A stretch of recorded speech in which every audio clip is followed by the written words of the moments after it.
मध्य भारत के मालवा प्रांत में क्षिप्रा के पावन तट पर, जहां मल्हारराव जी के प्रासादों में, राजमहल में माता लक्ष्मी का ऐसा कृपा प्रसाद था कि किसी चीज की कोई कमी नहीं थी। जहां मल्हारराव होलकर जी के तलवार में स्वयं भवानी वास किया करती थी, जहां मां नर्मदा का कंकर कंकर शंकर बन के मल्हारराव होलकर जी के पूरे परिवार पर अपना कृपा प्रसाद बरसा रहा था, वहीं शक्ति होलकर परिवार की स्नुषा बनकर पूरे मालवा के दुख अपने आंचल में लेने के लिए मालवा पधारी। और उस शक्ति का नाम, उस मां का नाम था पुण्यश्लोक अहिल्याबाई होलकर, एक अत्यंत मेधाविनी, तेजस्विनी और ऐसी स्त्री जो प्रबंधन भी जानती थी, जो शस्त्र भी जानती थी, जो शास्त्र भी जानती थी। वो जब प्रबंधन पे आई, जब राजपाट पे आई, तो उन्होंने उत्पात मचाते आदिवासियों को ही रखवाली का काम देकर उन्हें सुधार दिया।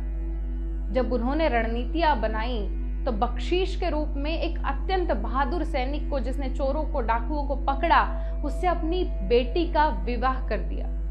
एक ऐसी स्त्री जो किसी राजघराने से तो नहीं आती थी, एक ऐसी बिटिया जो किसी राजघराने में नहीं पली बड़ी थी, ना वो पेशवाओं के यहाँ की थी, ना वो भोसलों के यहाँ की थी, एक बड़े ही सामान्य घर की कन्या, जिसको मल्हारराव जी ने अपनी स्नुषा के रूप में, अपने बहू के रूप में अपनाया और उसको तैयार किया। प्रबंधन सिखाया, राजपाट सिखाया, रणनीतियां सिखाई, शस्त्र सिखाए, शास्त्र सिखाए। ऐसा समझिए कि आने वाले कल के लिए, आने वाली समस्याओं के लिए नियति अहिल्या को तैयार कर रही थी। ऐसा वाकया, एक ऐसा प्रसंग जिसमें आप अहिल्याबाई होलकर की बुद्धिमत्ता जानेंगे।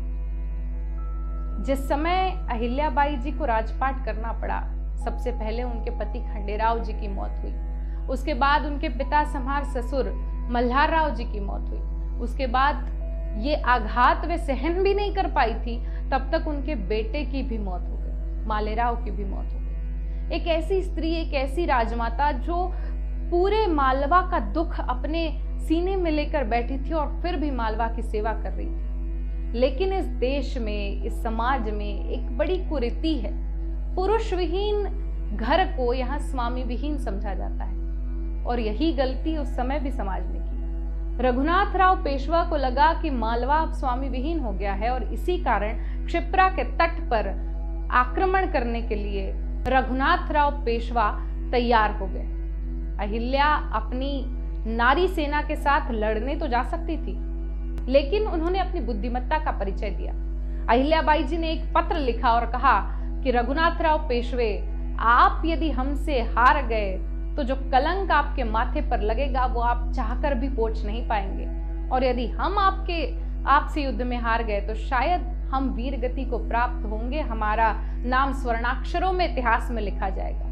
अपयश, अपकीर्ति इंसान को डरा देती है। रघुनाथराव पेशवे अपयश और अपकीर्ति के डर से उस सम्रांगण से पीछे हट गए, और इसी तरह शक्ति ने बुद्धि का भी परिचय दिया।